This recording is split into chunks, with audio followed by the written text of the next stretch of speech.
Have you ever wondered whether development is positive or negative? Obviously, we can see that development makes our city an ideal place to live and an attractive destination to visit. Streets are broadened, infrastructure is modernized, life becomes much more comfortable and convenient. However, development also leads to many serious problems in our city. Among those ones, the most outstanding and challenging problem is environmental pollution. And now let's have a general view about it. First, we're gonna provide you with the latest situations about the environmental pollution in our city. Based on the information on the Anyang government's website, we are facing with two typical types of pollutions. Mention to air pollution first. Recently, the appearances of many modern industry factories have brought a great amount of gas emission into the air. During the production process, burning fossil fuels such as coal oil releases a lot of carbon dioxide, sulfur dioxide, and many other noxious ones. In addition, vehicles also contribute remarkably to air pollution.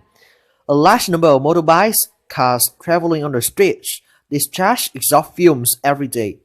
All of those gases accumulate and then get stuck in the air, which makes it completely contaminated.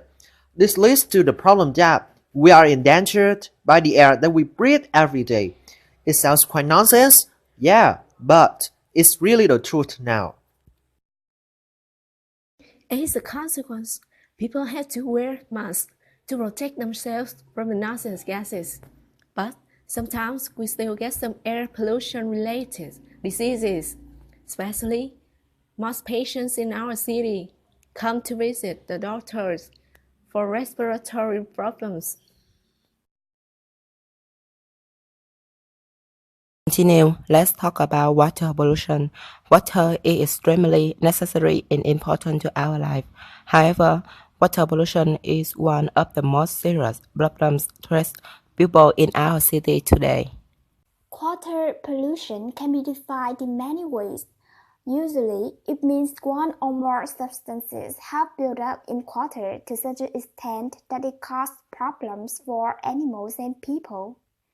For example, if you poured a cup of black ink into a river, the ink would be there in the river, but in such a low concentration that you will not be able to see it. At such low levels, the chemicals in the ink probably will not present any real problem. However, if you poured gallons of ink into a river every few seconds through a pipe, the river would quickly turn black. The chemicals in the ink could very quickly have an effect on the quality of the water. This is the same to the elements that lead to water pollution. And what are the elements that we have mentioned? Sewage disposal is a major problem. Every day we cook, do laundry, flush the toilets, wash our car, shower, and do many things that use water. Moreover, the production of industrial constructions release many harmful substances.